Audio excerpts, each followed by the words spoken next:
Assalamualaikum warahmatullahi wabarakatuh.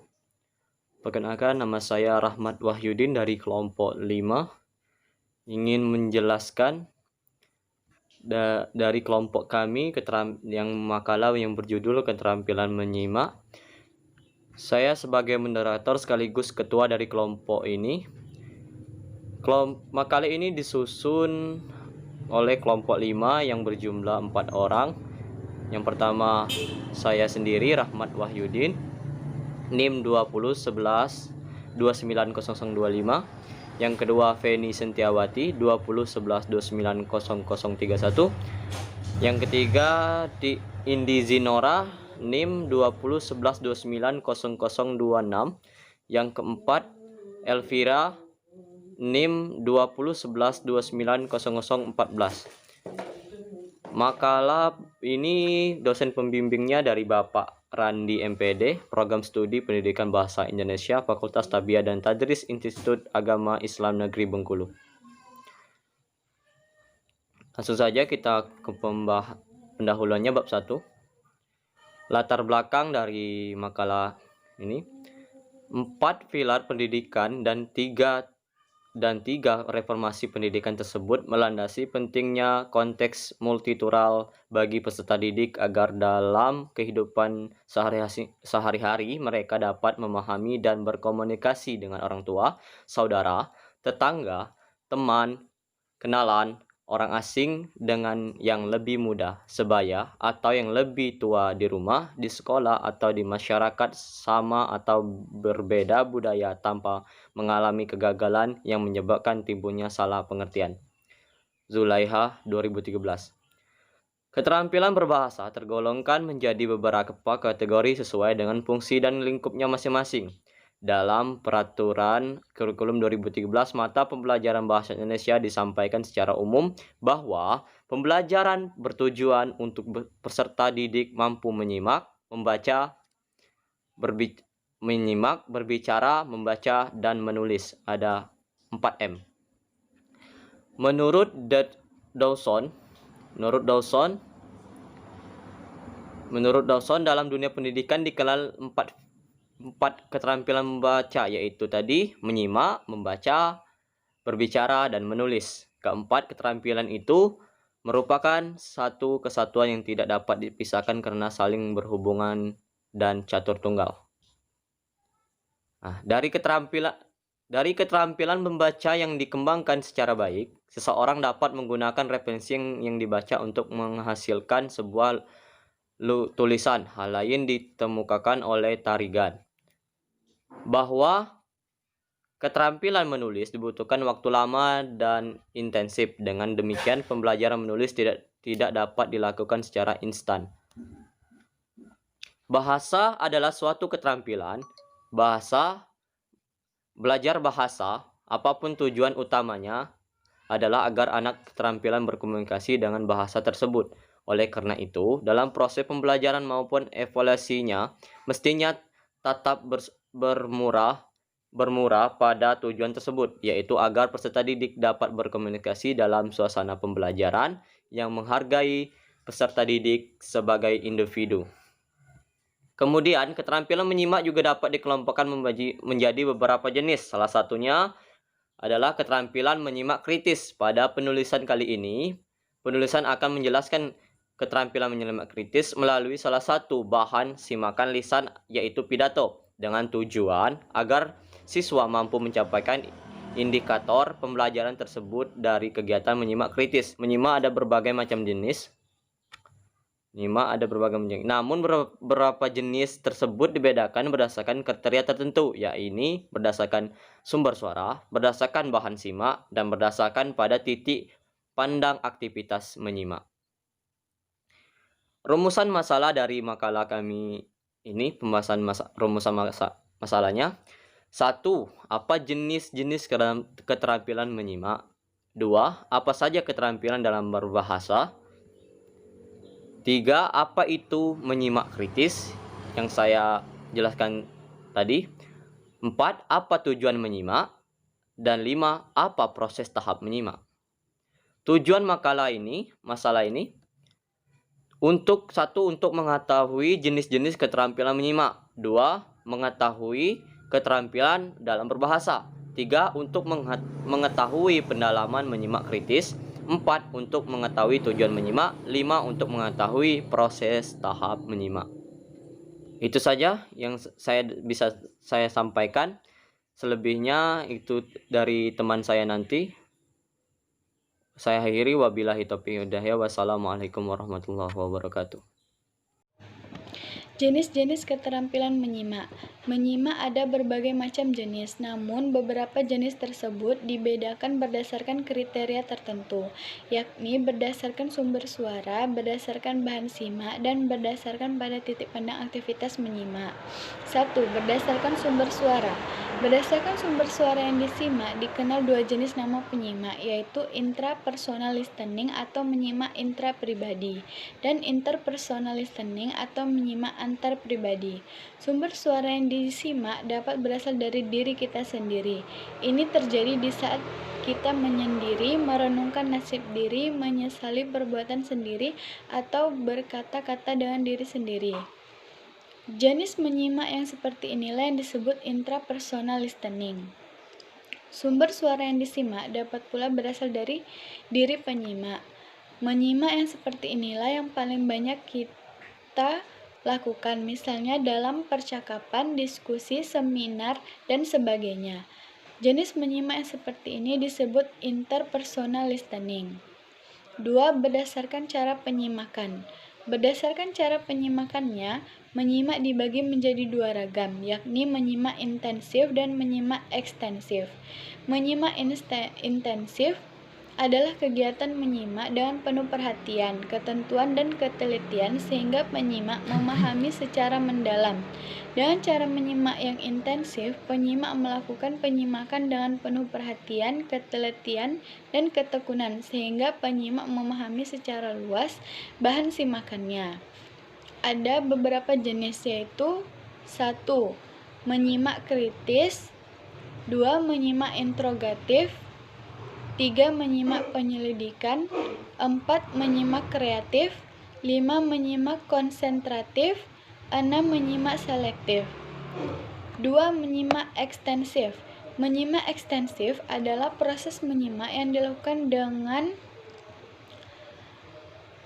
dalam kehidupan sehari-hari, seperti menyimak radio, televisi, percakapan orang di pasar, pengumuman, dan sebagainya. Menyimak seperti ini sering pula diartikan sebagai kegiatan menyimak yang berhubungan dengan hal-hal yang umum dan bebas, seperti suatu bahasa dalam prosesnya di sekolah, tidak perlu langsung di bawah bimbingan guru. Pelaksanaannya tidak perlu terlalu dituntut untuk memahami isi bahan simakan. Bahan simakan perlu dipahami secara sepintas, umum, garis besarnya saja, atau butir-butir yang penting saja. Jenis menyimak ekstensif dapat dibagi 4. 1. Menyimak sekunder, 2. Menyimak estetik, 3. Menyimak sosial. 3. Berdasarkan titik pandang aktivitas menyimak. Menyimak berdasarkan pada titik pandang aktivitas menyimak dapat diklarifikasikan. 1. Kegiatan menyimak bertahap rendah. Kegiatan menyimak bertaraf rendah berupa penyimak baru sampai pada kegiatan memberikan dorongan, perhatian, dan menunjang pembicaraan. Biasanya aktivitas ini bersifat nonverbal, seperti mengangguk-angguk, senyum, sikap tertib dan penuh perhatian, atau melalui ucapan-ucapan pendek seperti benar, saya setuju, ya, dan sebagainya. Menyimak dalam taraf rendah ini dikenal dengan nama silent listening. Contoh, siswa yang sedang mendengarkan penjelasan dari guru. 2. Kegiatan menyimak bertaraf tinggi. Aktivitas menyimak yang bertaraf tinggi, penyimak sudah dapat mengutarakan kembali isi bahan simakan. Contoh, setelah siswa menerima pembelajaran, secara berganti siswa mengutarakan apa yang didapat pada hari itu. 3. Berdasarkan taraf hasil simakan. Berdasarkan taraf hasil simakan, dapat beberapa ragam antara lain. A. Menyimak terpusat. Menyimak terpusat adalah menyimak suatu aba-aba atau perintah untuk mengetahui kapan harus mulai melaksanakan suatu yang diperintahkan. Contoh, ketika membuat kue, saya selalu mendengarkan instruksi dari ibu kapan saya harus memasukkan telur, kapan harus mengeluarkan adonan dari oven, dan sebagainya. B. Menyimak untuk membandingkan. Penyimak menyimak pesan tersebut, kemudian membandingkan isi pesan tersebut dengan pengalaman dan pengetahuan menyimak yang relevan. Contoh, kemarin sore saya mendengarkan siaran berita yang memberitahukan seorang siswaman yang kepergok membawa minuman keras ke sekolah. Setelah mendengarkan itu, saya kemudian membandingkan dengan pengalaman dan pengetahuan saya bahwa siswaman adalah siswa yang dikenal religi. Tapi hari ini berlawanan dengan berita yang saya dengarkan, maka saya membandingkannya. C. Menyimak organisasi materi. Yang dipentingkan oleh menyimak di sini ialah mengetahui organisasi pikiran yang disampaikan pembaca, baik ide pokoknya maupun ide penunjangnya. Contoh, saya mengikuti seminar proposal skripsi teman saya. Berarti saya telah melakukan kegiatan menyimak organisasi materi karena saya tahu ide-ide yang disampaikannya. D. Menyimak kritis.